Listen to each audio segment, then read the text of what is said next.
Welcome to this webinar. It's great to have you with us.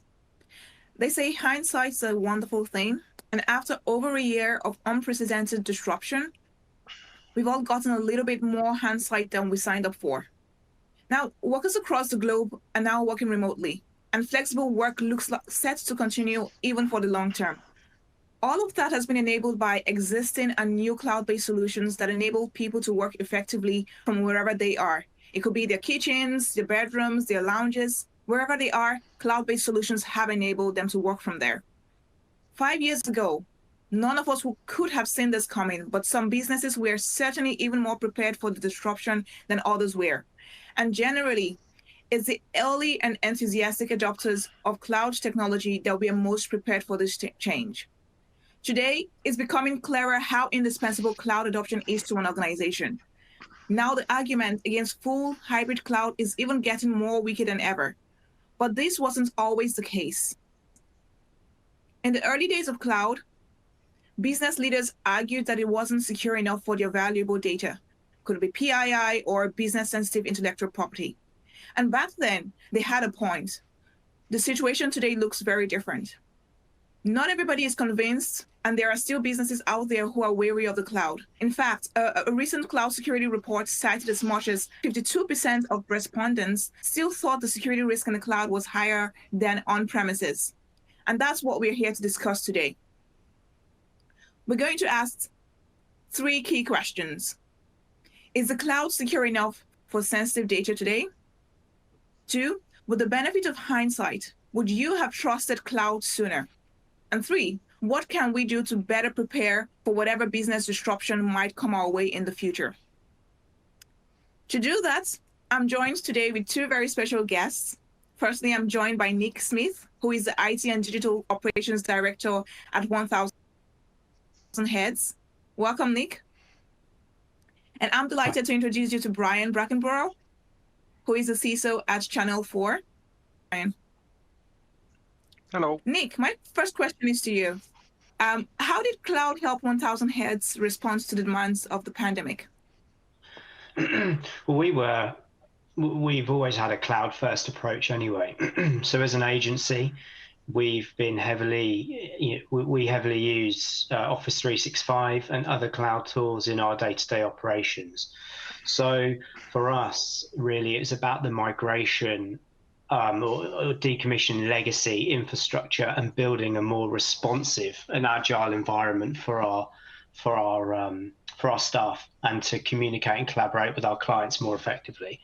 And this has kind of enabled us to build consistency in the tools we use across our global offices, which over the years has become quite fragmented. Interesting. Thank you very much, Nick. Brian, I know that, in the broadcast sector, Channel 4 was one of the first early adopters of cloud. And you've been making that transition, through your transformation strategy for quite a few years. What drove you and Channel 4 to adopt cloud technology? I was quite lucky. I joined Channel 4 in 2011, and they'd already made that decision. We had a very insightful CTO at the time, Bob Harris, and he'd seen the future of cloud and was a strong supporter of it. And we'd realised that obviously when you're putting so much media, rich content out there for people to be able to view on varying devices, from big TVs to laptops to mobile phones, that's a lot of content, and that's going to be quite a significant amount of tin if you're going to be running it in-house. So cloud for that was kind of an obvious step, and it was something that I was quite reticent about in my previous role, because it was quite early on. But what we've done since then is that we've realized that it is the way forward, and we've been pushing more. And the same with Nick. We have a cloud-first strategy, and we're slowly migrating the corporate side of the networks and systems over to cloud as well. It just makes an awful lot of sense to have that return on investment and a lower cost of ownership. Very interesting. And Nick, from looking at your strategy, your cloud-first strategy, over the past number of years, 10 years ago, is there anything you would have done differently if you knew about the pandemic with regards to your cloud-first strategy? I don't think I would have accelerated it any quicker than what it's gone at already. We've kind of had this cloud first approach for a very long time now. But the change is always going to be a gradual one. Where we start to decommission legacy kit, there's always a disruption to the business, and then there's a change of workflow. And it's, these hybrid changes are, also has a knock-on effect to the cultural changes within the office as well. So I think that, sticking to our guns and making that gradual change and going at the right pace has been a good decision for us. I don't think I would have changed my views on that.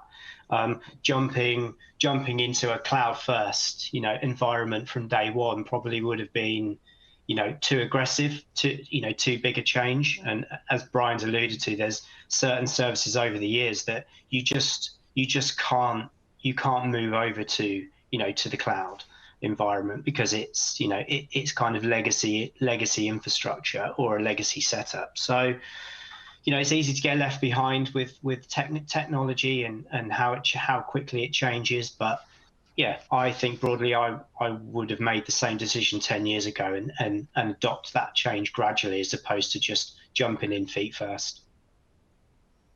Very interesting. And in terms of what you're saying now, is that now is the time for, it's even easier for a lot of organizations to starting off the ground, just have a cloud first strategy and run with that. It's perfect. Yeah. Brian, I have a follow-up question there. You were talking about in the past, you wouldn't have gone to the cloud previously. But from your experience so far in your industry, has on-prem, do you see on-prem technology now being the exception rather than the rule for our organizations in the broadcast sector? Yeah, I think so. As I said, we're talking about significant amounts of data from the broadcasting perspective, particularly now if we've gone to high definition. It feels a very long time ago that it was only standard definition, but now we're also moving towards ultra high definition as well. And these are bigger files, but it's more so for the corporate side of the network, for emails and for documents. I agree with Nick. I would have liked to 10 years ago rushed it forward, but I don't actually think the security was there at the time. It was always the case that the big providers would release new features, but then it was the rest of the security industry that needed to catch up with, web firewalls and DDoS protection, and that just wasn't there. They were still playing catch up. So that's why I was nervous in my previous company to think that we wanted to move the corporate side of the network into a cloud environment, and me just feeling, well, how are we going to be able to protect this? And at the time, and I think it's the same for senior managers as well. You want to be able to go and sort of touch the kit and see the lights are flashing and feel confident that they're up and running. But you don't have the same level of security in this day and age in a server room in the basement as you do have in the cloud. If you go and have a look at the credentials that any company's got compared to Amazon or Google or even Dropbox, you can see there's much more significant investment. So just looking at that hindsight, and what has changed on your viewpoint from then to now, and Brian, have you had to translate the risks, from on-prem to cloud? Like, how has that changed in your overall cyber risk profile? It becomes a lot more about governance. Which is always a key buzzword. You stop worrying quite so much about it being your responsibility to maintain the uptime or the resilience or the continuity of your systems, and spend more time focusing on making sure that the SLAs that you have or the KPIs that you have are being met. So yeah, you start looking a lot more at actually what the risks are and how you can mitigate them. But as I said, over time, the security within the cloud providers has increased quite dramatically, which makes that an awful lot easier. So in fact, I think my biggest problem that I have, or one of the biggest problems I have now, is keeping on top of all of that new functionality that's coming out on such a frequent basis. but ensuring that what you've got is always applicable. It's not best of breed. It's not Rolls-Royce necessarily. It's what you need as opposed to what you want, because obviously it all still comes at a cost. Amazing. Nick, just also looking at looking at hindsight, through your experience, when and why did you decide, the cloud was secure enough for your data? I think, as Brian alluded to, the tools have really come on in the last sort of 5 years or so. So you're able to invest in third-party tools like SIM or CASB technology to wrap around these cloud environments, so that you've got greater visibility over your data and your services. But I think a strong point here is definitely buy-in from leadership. Leadership teams are now understanding what good security is, what is required, because there's a lot of demand coming from our clients. Some of our clients are throwing questionnaires at us with very stringent security requirements, and we're having to plug holes in our security program to make sure we're compliant with those. So following frameworks like ISO and NIST and other good security frameworks is kind of up there right now and very prevalent to how we're implementing new technology. But there was a gradual shift in security technology, and all of a sudden you've got kind of a boom of different providers that are re-engineering what they're doing. So it's kind of that leadership buy-in. It's finding more agile and secure ways for our people to work. Criminals are capitalizing on remote working and weaknesses, and the leadership teams know that they need to respond to that to keep their workforce secure. And I think that was significantly helped. I mean, as Nick was saying, ISO is brilliant, and so is NIST, but they're very much security credentials, which sometimes can be quite a tough sell because there isn't a return on investment by doing it. But of course, in 2018, we had GDPR. So prior to that, there may not have been much consideration from a company about taking all of their customers' data and putting it in the cloud. And suddenly there was this regulation that says that you have to protect it. And there was no way that senior managers or executives could ignore that because of the penalties that may come. And that's helped. And if you can respond by saying, well, look, in order for us to meet GDPR, there are elements of ISO or NIST that we need to be able to follow. That's more of a supporting act for the legislation than it is that you're just saying, well, it's just our CISO who just wants to add something to his CV. I like some key points you touched on there, Anik, especially around agile and agile environments that's secure and being able to respond to whatever threats now that there is distributed work in motion. That's very interesting. Thank you for sharing your insight there.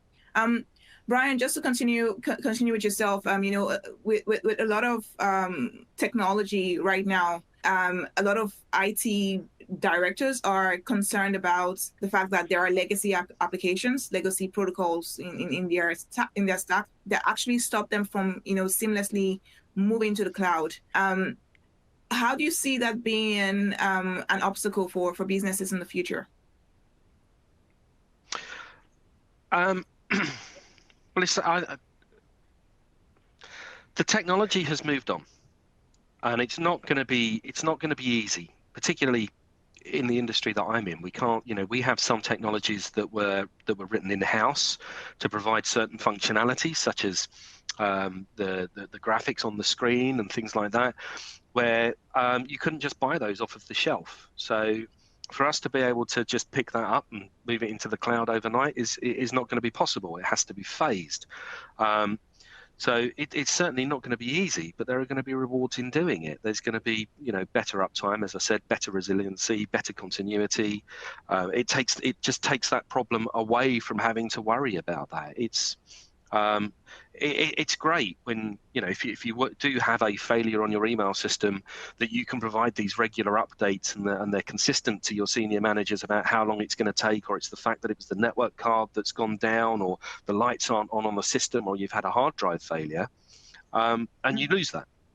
So, if you lose Microsoft Teams or Office 365 for a period of time, there's nothing you can do to fix it. So there's only so many updates that you can give back to those senior managers. But those suppliers have a bigger workforce, more money invested, more resilience, just more of everything. So they're going to get it back a lot quicker. And that means that you can spend more time looking at other things and trying to work out what you're going to be doing about certain things, rather than screaming at the engineers about how quickly it's going to take to get a hard drive across London in a taxi or something like that. I think if you were a company starting from scratch now, you wouldn't dream of trying to rent office space and thinking, well, we're going to need a cupboard for the rack and for the servers. You're going to go cloud, because it just makes perfect sense that you take advantage of that, and it's ultimately it costs a lot less money. I wouldn't dream of even wanting to work for a startup at the moment that wanted to do that and have all of their kit on premises. It was just too onerous, and it's too much of a responsibility for a small company to deal with. Yeah, yeah, that's very true.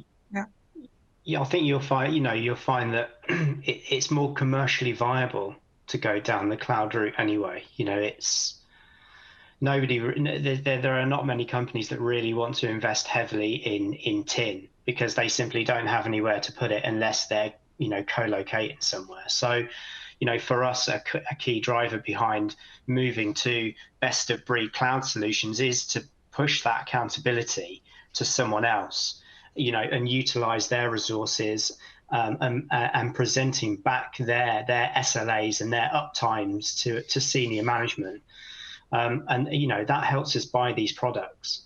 But essentially, it's more, in the long run, it is more commercially viable to go down the cloud route, because you're not having to invest in hardware.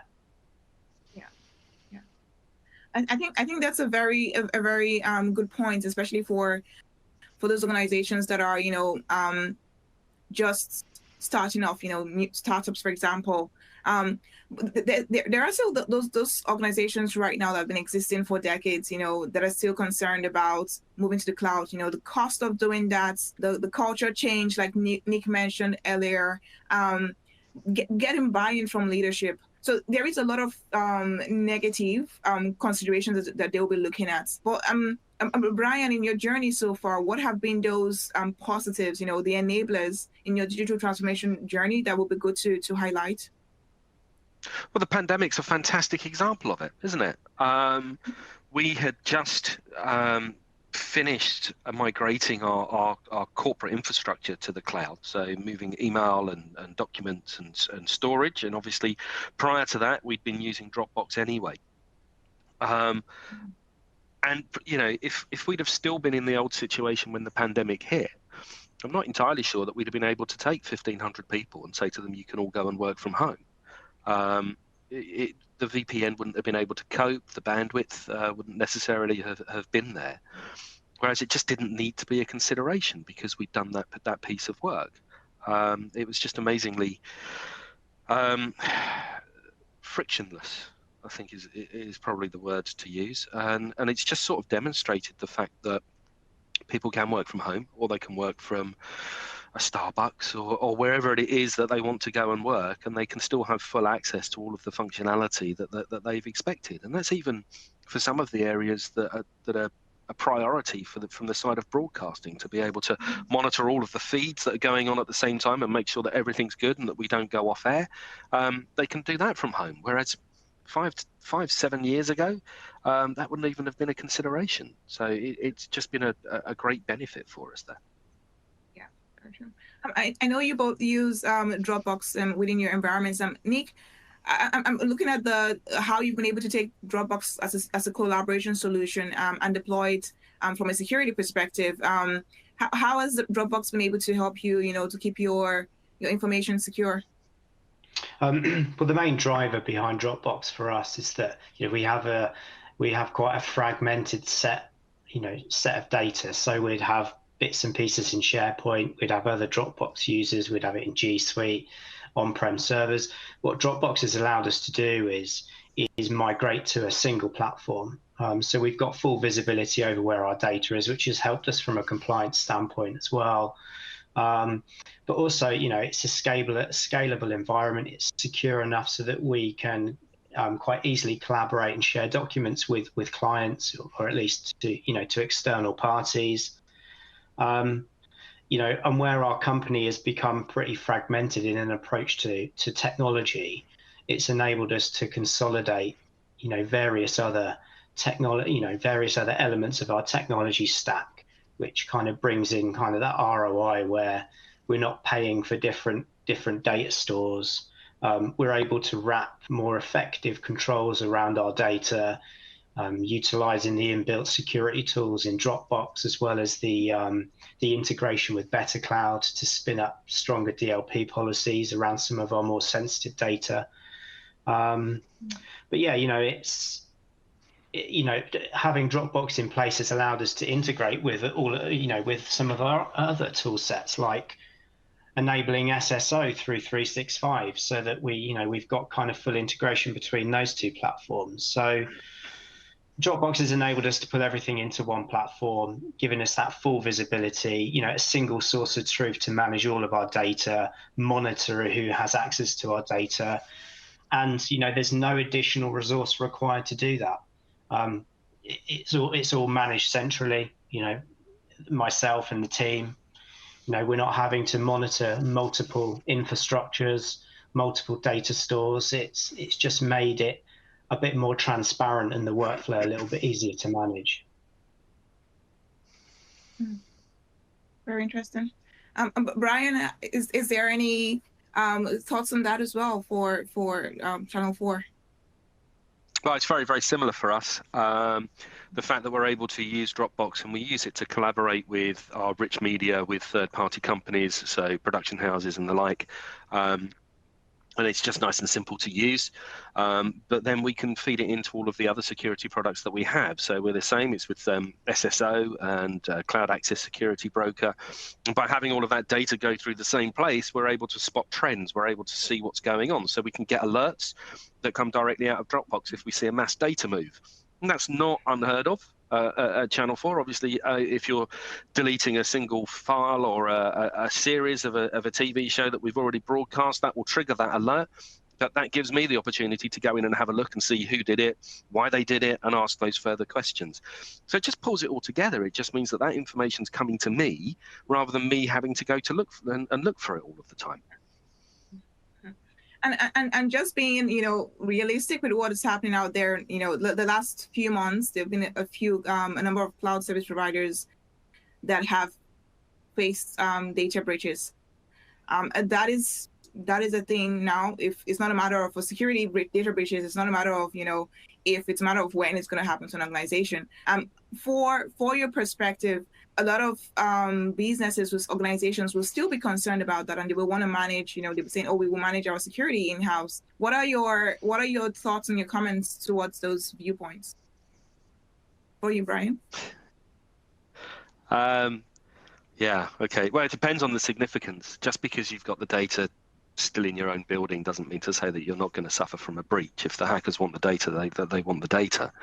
And it's probably a lot easier to gain access. And most of the attacks normally happen through phishing or something like that. So it's not necessarily the fault of the service provider. It's down to end user training and awareness to make sure that they can understand spot phishing, but also, as you say, if we're saying it's not if, it's when, then it's a question of how you're going to respond to it and what you can do. I remember LastPass a few years ago suffered from a breach, and that should have really caused a lot of panic for people that are storing, sensitive passwords within it. But the point being is, although they got hold of the files were encrypted, which meant that there wasn't anything that the hackers could do with the information that they've got. And that's another level of security. So, if you're looking at a cloud provider, you've got to be asking the right questions. What certifications have you got? What are your locations? What's your resiliency? Where's your backup sites? How quickly can you alert us to a breach? How quickly can you shut down access to our data if need be? These are all questions that you're going to ask, whether you're putting it in-house or whether or not you're using a third-party provider or a cloud provider to be able to do that. And you've got to make sure that you're comfortable with the answers. I'm more comfortable knowing that a company like Dropbox or AWS or Microsoft or Google are going to be able to respond to a breach a lot quicker than we are ourselves in-house. Amazing. Thank you so much for that insight, Brian. Okay. So today we've seen quite a few viewpoints on here. You know, 3 quick questions we started this session with. Is the cloud secure enough for your business data and for collaborating with your employees or external parties? And we looked at a hindsight as well and what the benefit is from that, with where we are today, and how to better prepare for the future. That's it from us today. Thank you very much, everyone, for joining, and a big thank you to Nick and Brian for joining us today. Thank you. It's okay. Thank you. Thank you. Thanks.